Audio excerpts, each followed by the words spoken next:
দেশের এবং প্রবাসের ভাই বোনদের প্রতি সালাম।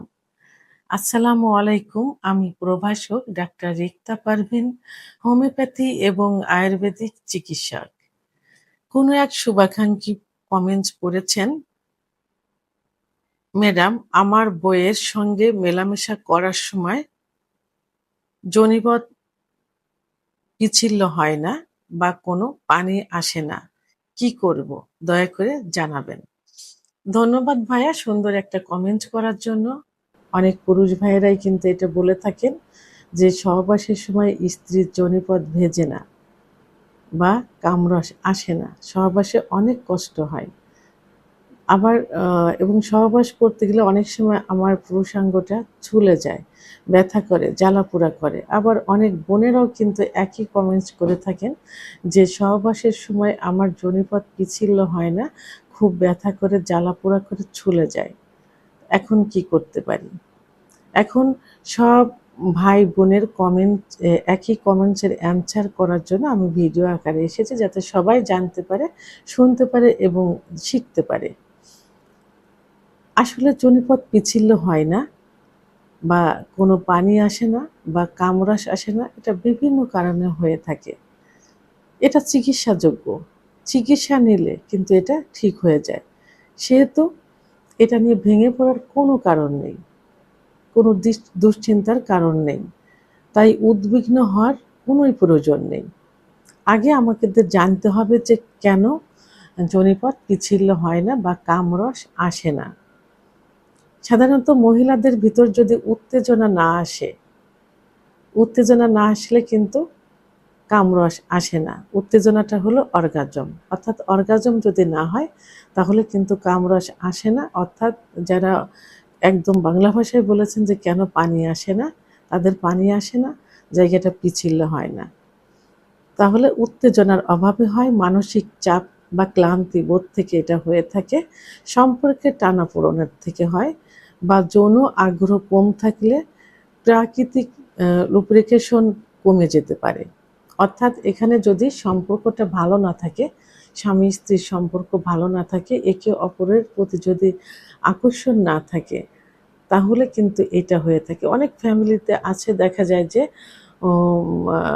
স্ত্রীর মতামতের বাইরেই তাকে বিয়ে দিয়েছে, পছন্দের বাইরেই বিয়ে দিয়েছে, তার স্বামীর প্রতি তার তেমন কোনো আকর্ষণ নেই।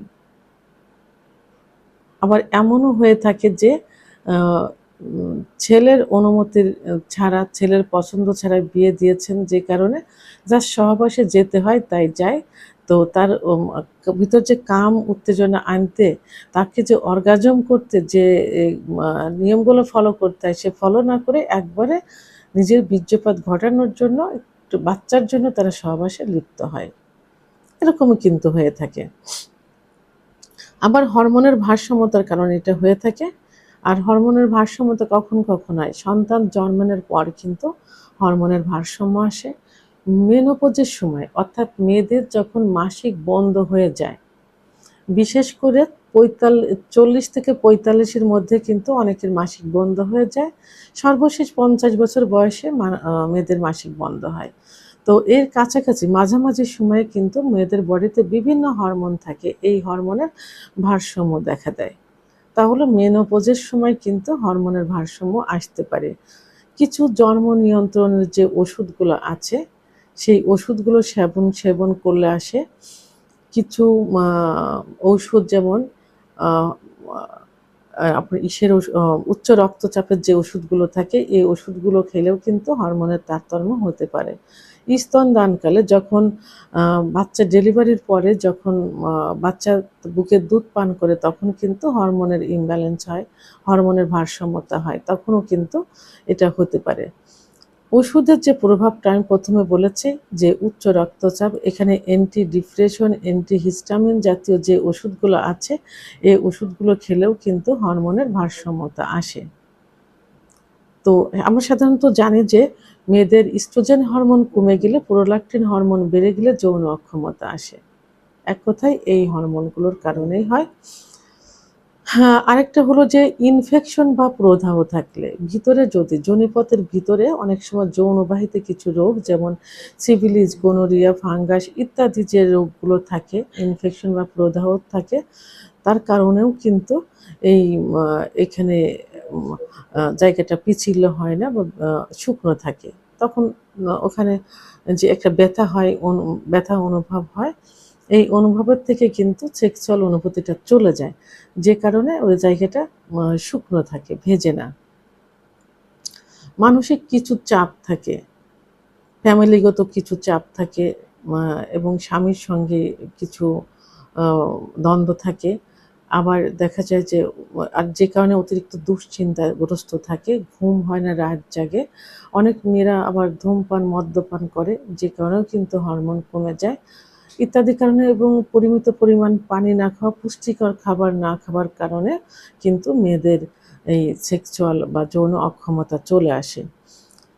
তো এখন এই যে সমস্যাগুলো, এই সমস্যাগুলোর জন্য কি করতে হবে? সাধারণত মেয়েদের যে সেক্স হরমোন, ইস্ট্রোজেন হরমোন কমে গেলে, প্রোলাক্টিন হরমোন বেড়ে গেলে যে সমস্যাগুলো হয়, এর জন্য আপনাকে একজন যৌন রোগ বিশেষজ্ঞ ডাক্তারের কাছে যেতে হবে এবং বিশেষ করে একজন অভিজ্ঞসম্পন্ন রেজিস্ট্রারকৃত হোমিওপ্যাথি আয়ুর্বেদিক ডাক্তারের শরণাপন্ন হতে হবে। কারণ হোমিওপ্যাথি এবং আয়ুর্বেদিকে মেয়েদের জন্য, মেয়ে ছেলে-মেয়ে উভয়ের জন্য পার্শ্ব প্রতিক্রিয়ামুক্ত কিছু ওষুধ আছে। সাধারণত মেয়েদের সেক্সুয়াল ওষুধ কিন্তু খুবই কম থাকে। তো সেক্ষেত্রে হোমিওপ্যাথিতে লক্ষণ বুঝে এবং আয়ুর্বেদিকে লক্ষণের উপর ভিত্তি করে অনেক ভালো, ভালো মেডিসিন রয়েছে, যেগুলো সেবন করলে ইস্ট্রোজেন হরমোনটা বেড়ে যাবে। তাই এজন্য একজন অভিজ্ঞসম্পন্ন রেজিস্ট্রারকৃত হোমিওপ্যাথি ডাক্তারের শরণাপন্ন হতে হবে। এবং যদি সিফিলিস, গনোরিয়া ইত্যাদি রোগের লক্ষণ দেখা যায় এবং অতিরিক্ত যদি লিউকোরিয়া যায়, সেক্ষেত্রে একজন গাইনোকোলজিস্ট অথবা একজন অভিজ্ঞসম্পন্ন হোমিওপ্যাথি ডাক্তারের শরণাপন্ন হতে হবে। একমাত্র হোমিওপ্যাথি আয়ুর্বেদিক চিকিৎসার মাধ্যমেই কিন্তু মেয়েদের যে লিউকোরিয়া হয়, সাদা ধাতু ভাঙে, এইগুলো কিন্তু সম্পূর্ণভাবে নির্মূল করা সম্ভব হয় এবং খুব অল্প দিনের মধ্যে। তো যে সমস্যা, এই যে পানি না আসা বা অর্গাজম না হওয়া, এর জন্য অবশ্যই আপনাদের একজন অভিজ্ঞসম্পন্ন ডাক্তারের শরণাপন্ন হতে হবে। ডাক্তার কিছু পরীক্ষা-নিরীক্ষা দিবেন, কিছু লক্ষণ দিবেন। সেই লক্ষণের উপর ভিত্তি করে যে কারণগুলো, যদি অনেকে যে হস্তমৈথুন ইত্যাদি কারণেও কিন্তু মেয়েদের এই যৌন অক্ষমতা হয়। ধূমপান, মদ্যপান এইগুলো থেকে দূরে থাকার কথা বলবেন। এইগুলো মেনে চলতে হবে এবং চিকিৎসা নিতে হবে।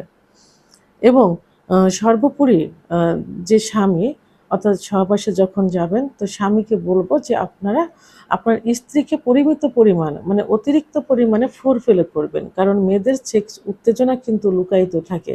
সেক্স লুকায়িত থাকে। কোনো মেয়েদের দেখা যায় ১০ থেকে ১৫ মিনিট ফোরপ্লে করার পর সেক্স উত্তেজনা আসে। এরপর সহবাসে লিপ্ত হওয়ার আর কিছু সময়। অনেক মেয়েদের ৩০ থেকে ৩৫ মিনিটও সময় লেগে যায়। তাহলে এদিকে ১০, ১৫, ২০ মিনিট ফোরপ্লে করতে হবে, ওদিকে ১০-১৫ মিনিট সহবাসে লিপ্ত থাকতে হবে। তাহলে কিন্তু একটা মেয়ের অর্গাজম হবে, অর্থাৎ কামরাস আসবে, জায়গাটা ভিজবে। এজন্য ফোরপ্লেটা বেশি করে করতে হবে।